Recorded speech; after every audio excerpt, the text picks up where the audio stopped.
Barent von Schatten. Guests from Gibbet Island, a legend of Communipaw.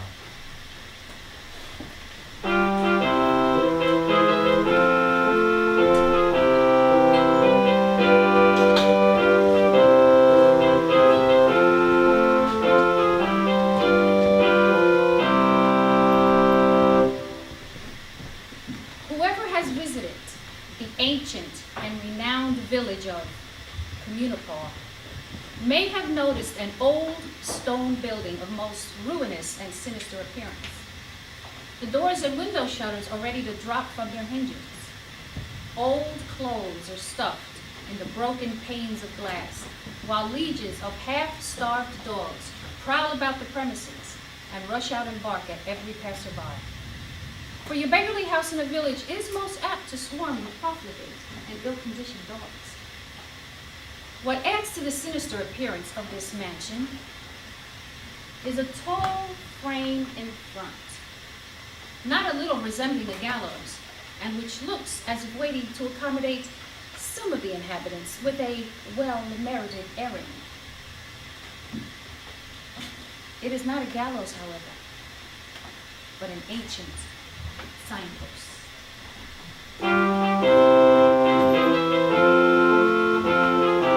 For this dwelling, the golden days of Communipaw is one of the most orderly and peaceful of British territory. We're told the public affairs of Communipaw were talked and smoked over. In fact, it was in this very building that Olaf, the dreamer, and his companions concerted that great voyage of discovery and colonization, in which they explored Buttermilk Channel, were nearly shipwrecked on the Straits of Hellgate, and finally landed on the island of Manhattan, where they founded the great city of New Amsterdam. Even after the province was cruelly wrested from the sway of their high mightinesses by the combined forces of the British and Yankees, this tavern continued its ancient loyalty. It is true, the head of the Prince of Orange disappeared from the sign, a strange bird being painted over it, with the explanatory legend of the Wilderdans, or the wild goose. But this, all the world knew to be a sly riddle of the landlord, the worthy, Turnus Van Gies, a knowing man in a small way, who laid his finger beside his nose and winked whenever anyone studied the signification of his sign and observed that his goose was hatching. He would join the rest of the flock whenever they flew over the water, an enigma which was the perpetual recreation and delight of the loyal but fat-headed burghers of Communipaw. Under the sway of this patriotic, though discreet and quiet publican, the tavern continued to flourish in primeval tranquility, and was the resort of all true-hearted Netherlanders from all parts of Pavonia who met here to smoke and drink the downfall of Britain and Yankee and success to Admiral Van Tromp. The only drawback on the comfort of the establishment Was a nephew of mine host, a sister's son, Jan Joost van der Scamp by name, and a real scamp by nature. This unlucky Webster showed an early propensity to mischief, which he gratified in a small way by playing tricks upon the frequenters of the Wild Goose. Putting gunpowder in their pipes, whips in their pockets, and astonishing them with an explosion while they sat nodding around the fireplace in the bar room. And if perchance a worthy burgher from some distant part of Pavonia had lingered until dark over his potation, it was odds that young Vanderskamp would slip a briar under his horse's tail as he mounted and send him clattering along the road in neck-or-nothing style to his infinite astonishment and discomfiture.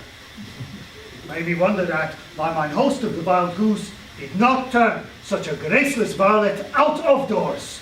But Thomas Van Giesen was an easy-tempered man, and having no child of his own, looked upon his nephew with almost parental indulgence.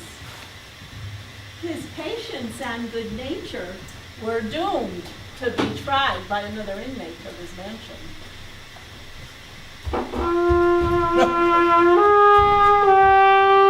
This was a cross-grained curmudgeon of a Negro named Pluto, who was somewhat of an enigma in Communipaw. Where he came from, nobody knew. He was found one morning after a storm, cast like a sea monster on the strand in front of the Wild Goose, and lay there more dead than alive. The neighbors gathered round and speculated on this production of the deep, whether it were fish or flesh, or a compound of both, commonly called a merman. The kind-hearted Turnus Van Giesen, seeing that he wore the human form, took him into the house and warmed him into life. By degrees, he showed signs of intelligence and uttered sounds very much like language, but which no one in Communipaw could understand. Some thought him a Negro who had either fallen overboard or escaped from a slave ship. Nothing, however, could ever draw from him the account of his origin. When questioned on the subject, he merely pointed to Gibbet Island, a small rocky islet which lies in the bay just opposite Communipaw, as if that were his native place, although everybody knew it had never been inhabited.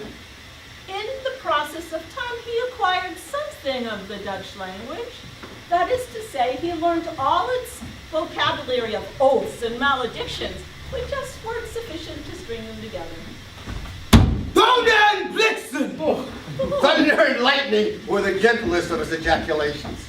For years, he kept about the Wild Goose, more like one of those familiar spirits or household goblins that we read of, than like a human being.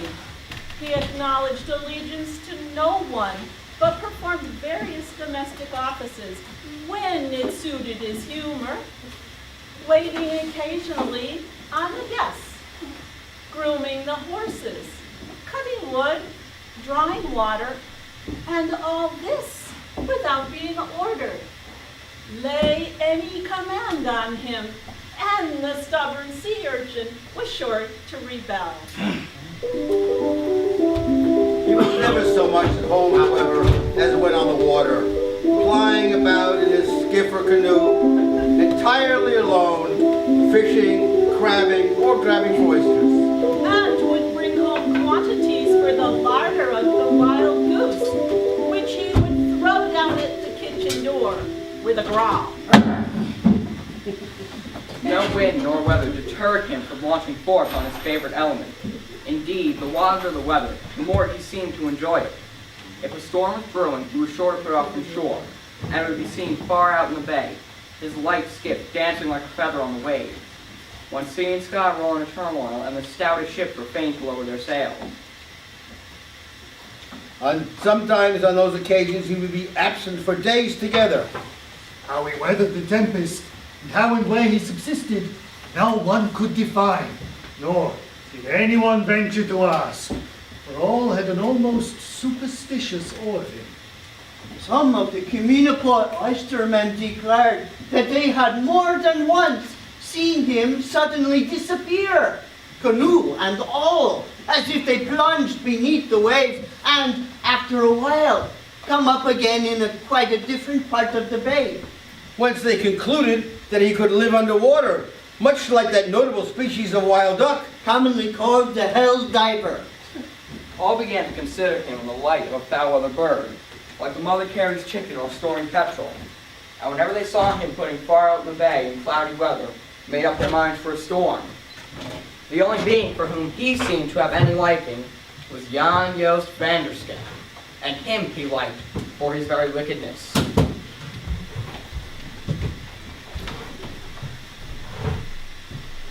He in a manner took the boy under his tutelage, prompted him to all kinds of mischief, aided him in every wild harum-scarum freak. Until the lad became a complete scapegrace of the village, a pest to his his uncle and to everyone else. Nor